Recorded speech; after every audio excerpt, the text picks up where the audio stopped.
حضرت داؤد علیہ السلام کے دور میں ایک قبیلے کے لوگ بنی اسرائیل سے علیحدہ ہو کر دریا کے کنارے مکان بنا کر رہنے لگ گئے۔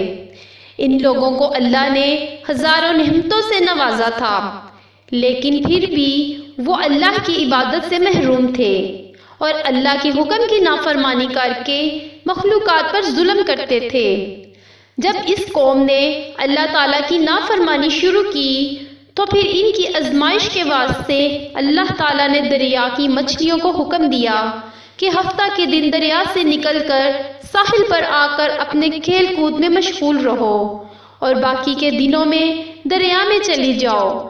خداوند تعالیٰ کے حکم سے مچھلیاں ہفتے کے دن دریا سے نکل کر کنارے پر آ کر پھرتی رہتی اور ہفتہ کے علاوہ دوسرے دنوں میں دریا کے اندر چلی جاتی۔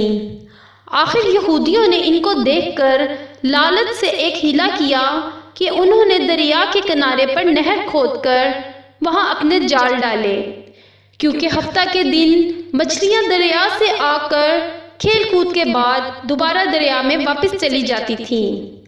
آخر وہ سب ہفتے کے دن نہر میں جال ڈال کر رکھتے اور صبح کو اٹھ کر اتوار والے دن مچھلیوں کو اپنی ضرورت اور آرزو کے مطابق پکڑ کر کھا لیتے۔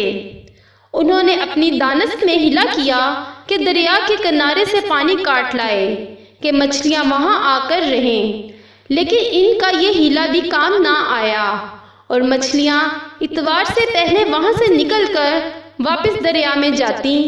پھر ان لوگوں سے رہا نہ گیا اور وہ ہفتہ کو اپنی نکالی ہوئی نہر کا راستہ ان مچھلیوں کے لیے بند کر دیتے اور اتوار کی صبح اسی نہر سے مچھلیاں پکڑ کر کھا لیتے اور اپنی دانست میں بڑی دانش مندی سے کام لے کر اللہ کو چکما دیتے تھے۔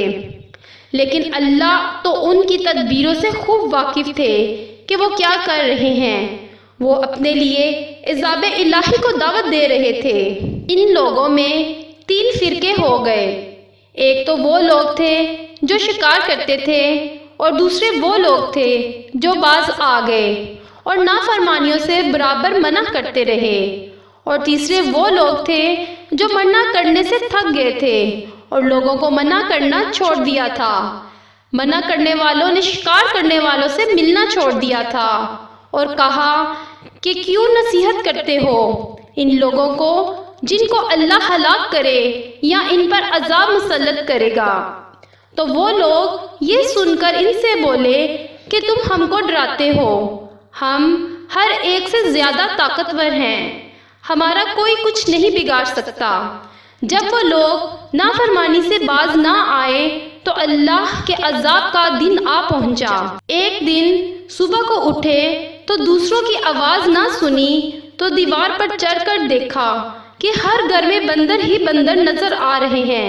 نافرمانی کے سبب خداوند قدوس کے حکم سے بنی اسرائیل کے چہروں کو مسخ کیا گیا، یعنی ان کی شکلیں بندروں جیسی ہو گئیں، اور ہم لوگ چونکہ خاتم النبیین کی امت میں سے ہیں، اس لیے اس زمانے میں گناہ کے باوجود حضور صلی اللہ علیہ وآلہ وسلم کی دعا کی وجہ سے ہمارے چہرے مسخ نہیں کیے جاتے۔ لیکن یاد رہے کہ قیامت کے دن اس نافرمانی کی سزا ذلت مسخ سے کم نہ ہوگی۔ یا اللہ تو ہمیں نیکیوں کی توفیق عطا فرما۔ اگر آپ کو میری ویڈیو اچھی لگی ہے تو اس کو شیئر کریں اور میرے چینل کو سبسکرائب کریں تاکہ میری ہر نئی ویڈیو آپ تک بآسانی پہنچ سکے۔